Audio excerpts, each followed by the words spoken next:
제가 이 대답을 제 생각대로 해버리면 섭섭하게 생각하는 사람들이 많은데 이재명 시장은 굉장히 주목되는 야권의 대통령 후보라고 생각합니다.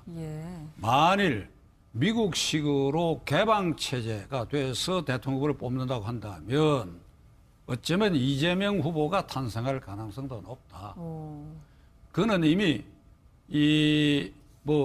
지사급 인물들은 이미 추구를 했고 그 야권에서 1등 문재인, 2등 안철수였는데 안철수 의원은 확실히 따돌렸어요. 그 이제 문재인 후보만 남은 꼴인데 그 반기문은 어떻든 여권으로 분류되고 있으니까 남은 형국인데 이것도 어쩌면 추구를 할 가능성이 있대요. 그 왜 그러냐? 그러면 왜 안철수 의원을 쉽게 추구를 했냐? 이걸 생각해 보면 돼요.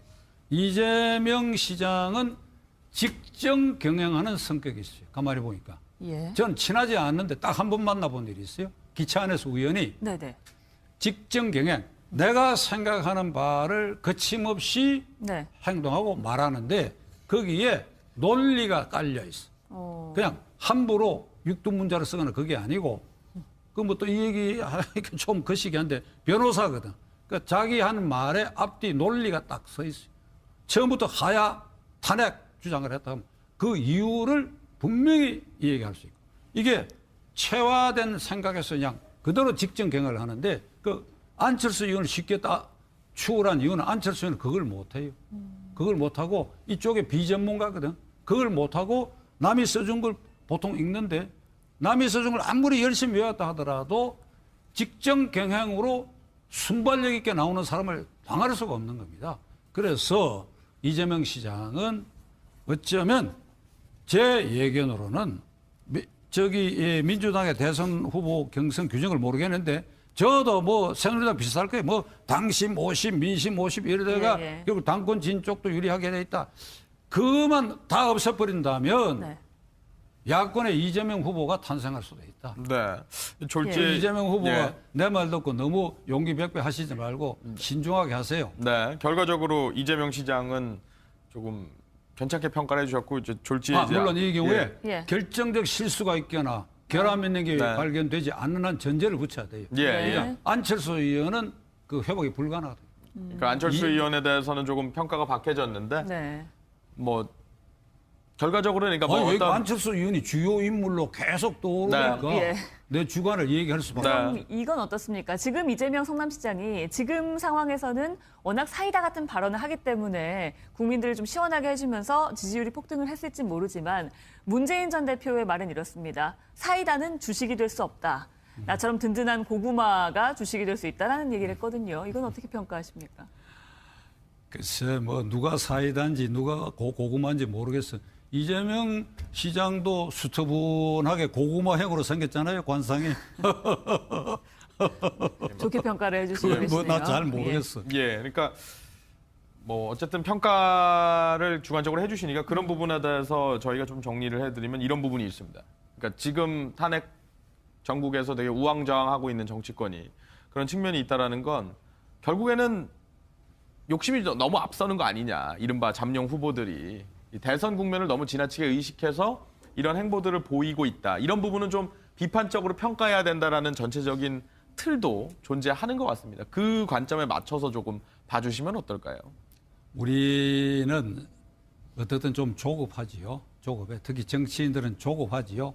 인기에 연연해가 순간순간 인기가 올라가고 내려가는데 너무 민감하다 보니까 조급적을 내서 그런데 그 이재명 시장은 처음부터 인기를 염두에 둔 것 같질 않아요. 내 생각대로 그냥 뚜벅뚜벅 얘기를 했는데 그게 일관성을 지켰단 말이죠.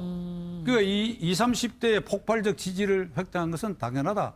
안철수 의원은 뭔가 새로운 것을 이렇게 구현하겠다고 하는 같은 20, 30대 지지와 그 주목을 받았는데 이걸 그냥 이 갈림길을 그냥 갈라놔 버렸죠. 이건 이재명이다 이렇게 돼버린 거예요.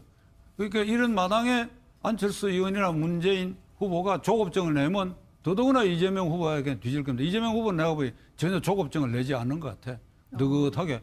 그러니까 이번에 되면 되고 안 되면 그만이고 64년생이고 하니까 아주 나이도 젊고 이런 마음이니까 뚜벅뚜벅 간단 말이죠. 네. 조급한 건 나머지 사람들이 조급하지. 그게 눈치를 보지 않는다라는 말씀이신 건데 그렇다면 지금 상황에서요. 조금 전에도 말씀을 드렸지만 문재인 전 대표나 안철수 전 대표가 상당히 유리한 고지에 설 것이다라는 분석이 많았는데 그렇지 않게 된 거는 어떤 이유가 있을까요?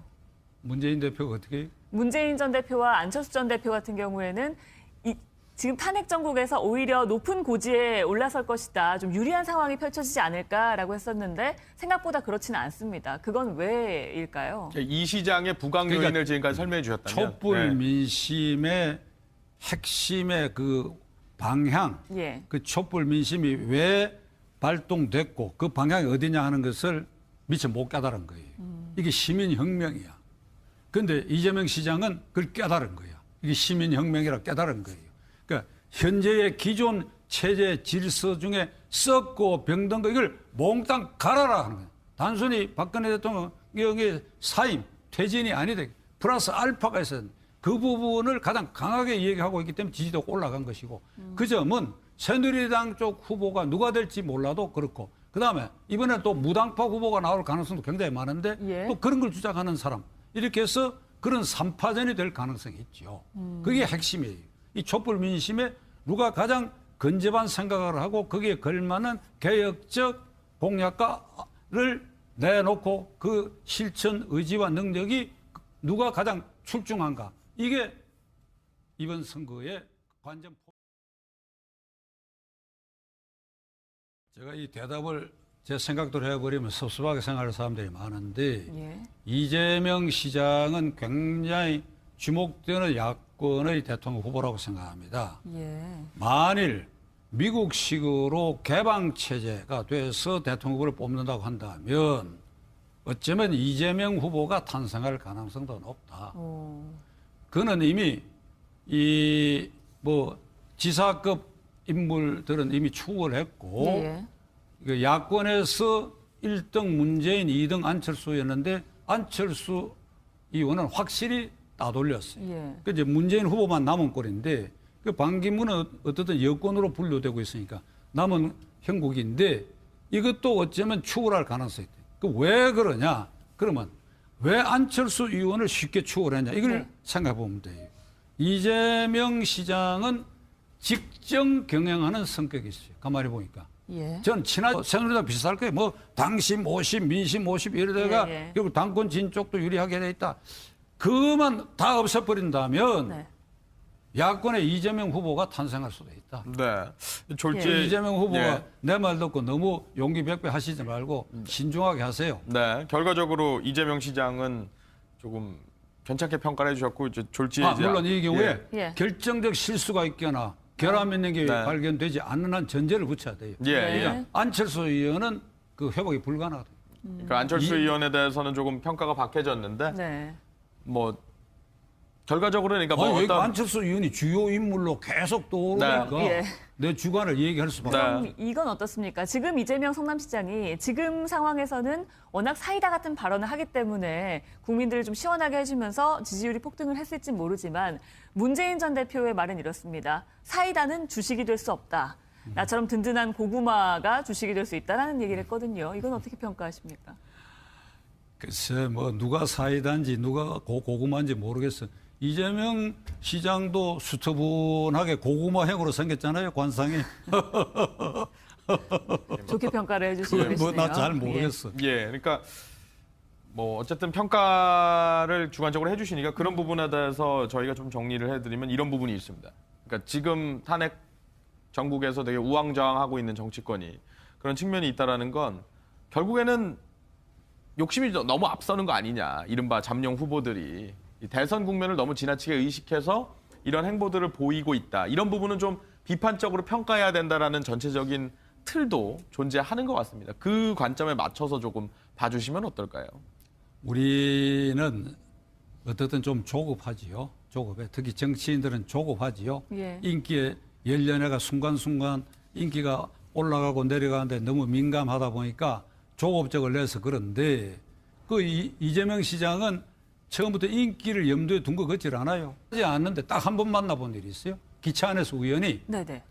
직정 경영, 내가 생각하는 바를 거침없이 네. 행동하고 말하는데 거기에 논리가 깔려 있어. 그냥 함부로 육두문자를 쓰거나 그게 아니고 그 뭐 또 이 얘기 하니까 좀 거시기한데 변호사거든. 그러니까 자기 한 말에 앞뒤 논리가 딱 서 있어요. 처음부터 하야 탄핵 주장을 했다 하면 그 이유를 분명히 얘기할 수 있고 이게 체화된 생각에서 그냥 그대로 직정 경영을 하는데 그 안철수 의원을 쉽게 추월한 이유는 안철수 의원은 그걸 못해요. 그걸 못하고 이쪽에 비전문가거든. 그걸 못하고 남이 써준 걸 보통 읽는데 남이 써준 걸 아무리 열심히 외웠다 하더라도 직정 경향으로 순발력 있게 나오는 사람을 당할 수가 없는 겁니다.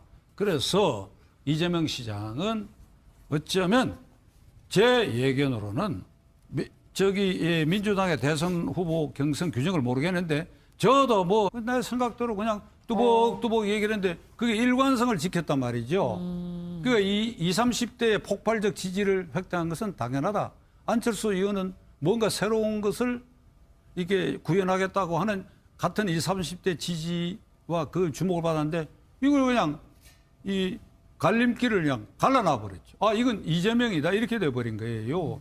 그러니까 이런 마당에 안철수 의원이나 문재인 후보가 조급증을 내면 더더구나 이재명 후보에게 뒤질 겁니다. 이재명 후보는 내가 보기 전혀 조급증을 내지 않는 것 같아. 느긋하게. 그러니까 이번에 되면 되고 안 되면 그만이고 64년생이고 하니까 아주 나이도 젊고 그 이런 마음이니까 뚜벅뚜벅 간단 말이죠. 네. 조급한 건 나머지 사람들이 조급하지. 그게 눈치를 보지 않는다라는 말씀이신 건데 그렇다면 지금 상황에서요. 조금 전에도 말씀을 드렸지만 문재인 전 대표나 안철수 전 대표가 상당히 유리한 고지에 설 것이다라는 분석이 많았는데 그렇지 않게 된 거는 어떤 이유가 있을까요? 문재인 대표가 어떻게? 문재인 전 대표와